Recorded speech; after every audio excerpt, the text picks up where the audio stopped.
Good afternoon. Today's session will be on measurement of foreign exchange exposure. Measurement of foreign exchange exposure. Let's begin with the meaning. The meaning, uh,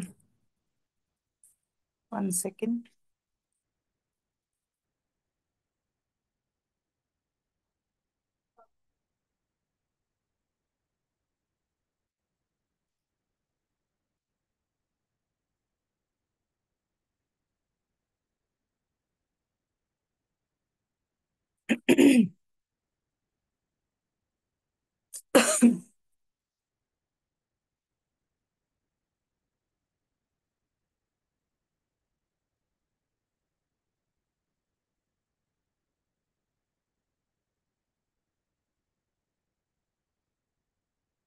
Yes.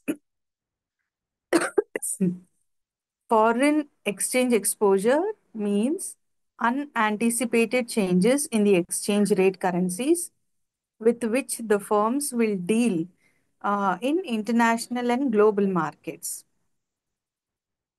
Okay, if suppose in any foreign exchange means which is like unexpected changes, it is all more related to uncertain changes rather than the changes which are expected or usual, you can say, which is expected to take place in the future. Types of foreign exchange exposure are there are two types: translation of accounting exposure, economic exposure. This involves any cash flows, and economic exposure involves cash flows, whereas translation or accounting exposure does not involve any cash flows. The economic exposure is further divided into transaction, yes, the transaction and economic. Economic exposure again is divided into two: transaction and real operating exposure. Transaction exposure here involves cash flows, whereas real operating exposure involves future cash flows. This transaction involves present cash flows, and a real operating exposure involves future cash flows. The relevance, why exposure is required. Let's have an overview of need for exposure. Like, those who argue that the exchange rate exposure is irrelevant and the base is, argumented and on PPP theory of exchange, which explain the movement in the exchange rate is not matched by the movement in the price and so on. The financial performance of a firm is not affected. So there is no need to study all the exchange exposure. But suppose, take example in India, if it is facing a higher rate of inflation, okay, than that of any other nation, then the value of the rupee will decline, and the US dollar then or the dollar of other nation where the inflation on the contrary is not so will rise and will have higher import bill, and its competitive power would erode. The domestic firms would take the benefit of this, and they start,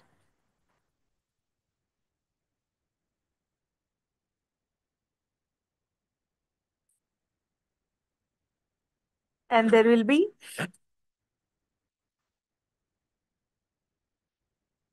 Rama.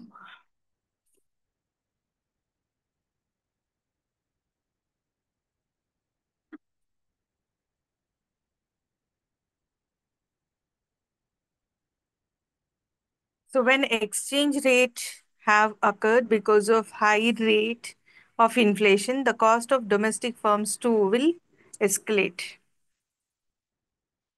So therefore, there will be no change in the competitive positions between the importing firm and the domestic firm, even after the change in the exchange rate. Therefore, exchange rate exposure becomes irrelevant, right? I hope it is clear. Now, as per the second view, wherein the exchange rate exposure is very much relevant. Now, because of the PPP theory, it is not applicable in the short run and even in the long run. There are many factors which influences the exchange rates. Besides the inflation rate differentials, they argue that in case the exchange rate changes on account of some other factors, then the resulting exposure will not be matched by the changes in inflation rate differential, and this exchange rate exposure could really matter. All right. Now, this is when it is observed that the firms, especially multinational companies, are more vigilant as far as exchange rate exchanges are concerned, and they concentrate on the application of various hedging tools to protect themselves from foreign exchange exposures. Transaction exposure, which means the present cash flows of a firm are consequent upon the exchange rate changes, is this generally emerges out of on account of export and import of commodities on open account, borrowing and lending in a foreign currency, and intra-firm flows in international company. Export and import on open account.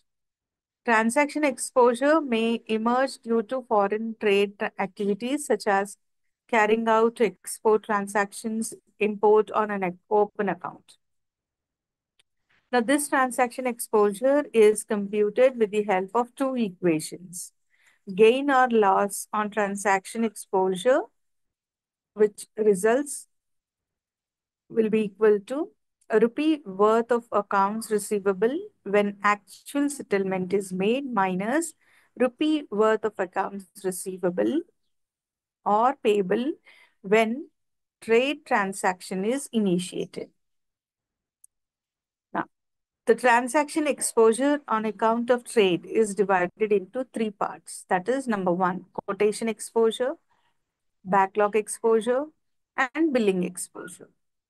Quotation exposure is that when it is when the exporter quotes a price in the foreign currency, and this exists till the importer places an order with the exporter at the price which is termed as quotation exposure, and it is first part.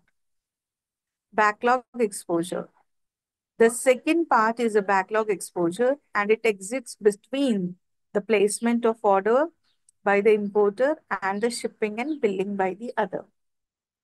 Billing exposure is the third part of transaction, wherein the trade exposure is billing exposure, and it is exceeding, exist between the billing of shipment and the settlement of trade payment.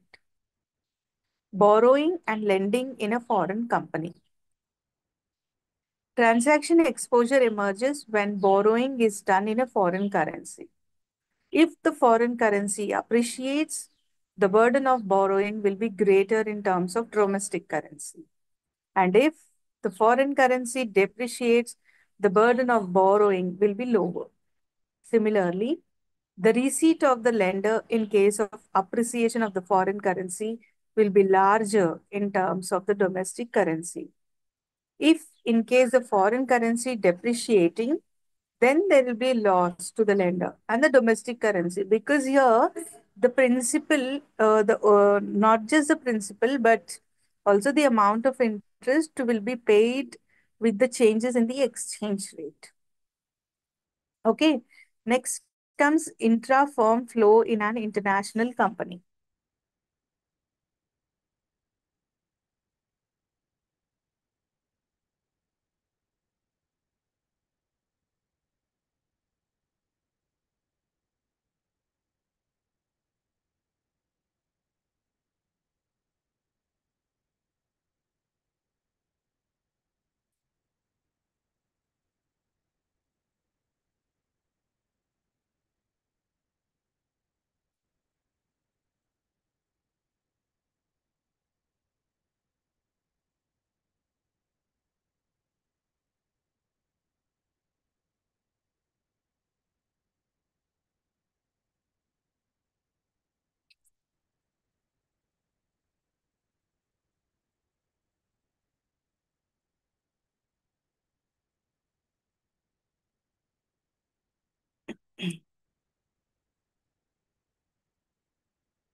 Real operating exposure here means changes in inflation which are adjusted in future cash flows of a firm, which follows exchange rate changes. In simple words, if we have to express this, we call it to be real operating exposure arises when the changes in exchange rates, together with rates of inflation, alter the amount and risk element of any country future revenues and cost streams. Okay. Then, while measuring the real operating exposure, one has to understand that the impact of inflation and exchange rate changes on the future cash flows and cost structure of a firm. This inflation and exchange rate changes on the future cash flows will vary under different marketing conditions. And the reason is the revenue, which will be impacted differently based on firm's production policy. And now let's see impact of inflation on revenue, impact of inflation on cost. Any firm produces, when produces for export market, it may be able to pass on the impact of inflation to the consumers. This happens when the demand for the product is inelastic. And if the product is highly differentiated, and if the exporter enjoys monopoly position for that product. In such case, the impact of inflation can be passed on to the consumers. Abroad and revenue of the firm will increase in relation to the same in pre-inflation period. Okay, then in case if the firm produces for the domestic market and when competition from abroad is present, imports will meet the domestic demand. And if it is highly price elastic, inflation will reduce the revenue. When the firm produces for the domestic market and when there is no competition from abroad, then the domestic demand will have little sensitivity over the increase in price and the revenue streams, which will be larger in the post-inflation period. Impact of inflation on cost. When the firm imports the input, the foreign suppliers, he is in a monopoly position, can raise the price of the supply to the extent of inflation, and so the cost may rise in the post-inflation period. But if the foreign supplier is operating below full capacity, he may not raise the price, in which case the cost will remain unchanged.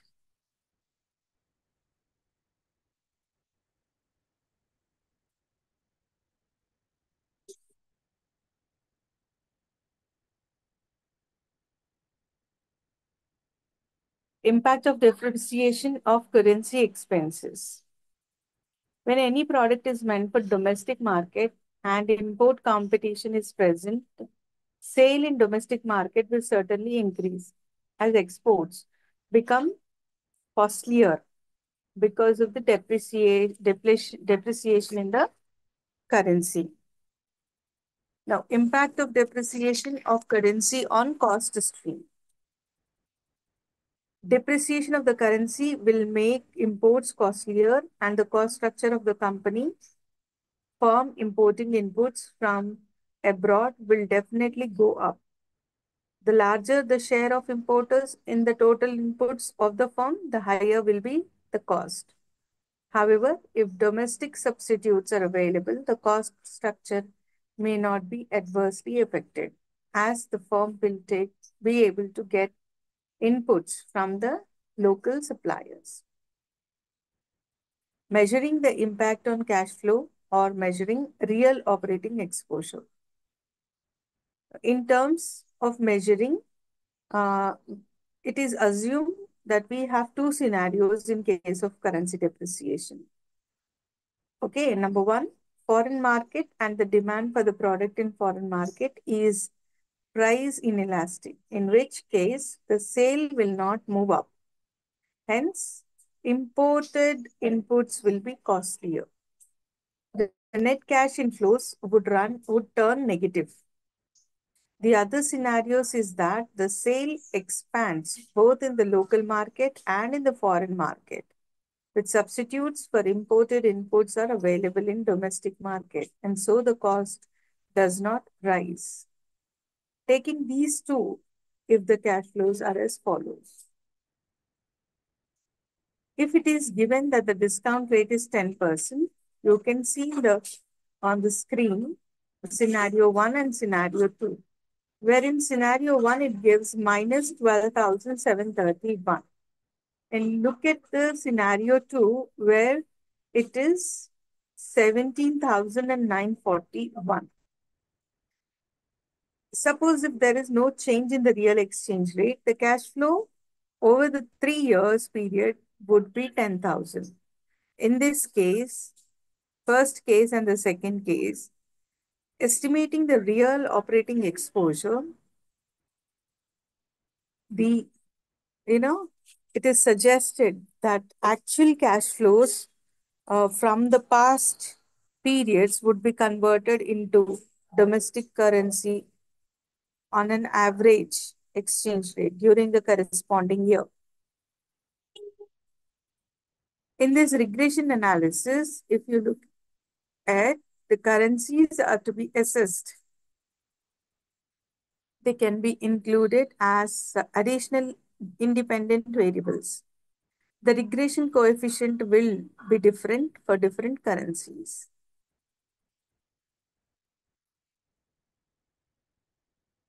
Now, let's look at translation exposure.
have an overview of management of foreign exchange exposure.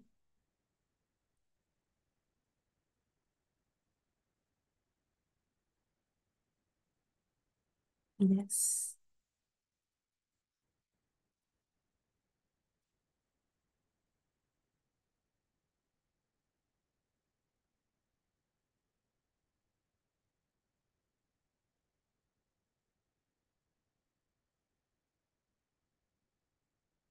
This block 4 international investment decision will start in the next class. In this block 4, we'll be um, learning about foreign direct investments, international capital budgeting, international portfolio investment. All right. So that's it for today's class. We'll meet you again in next week's class. Take care.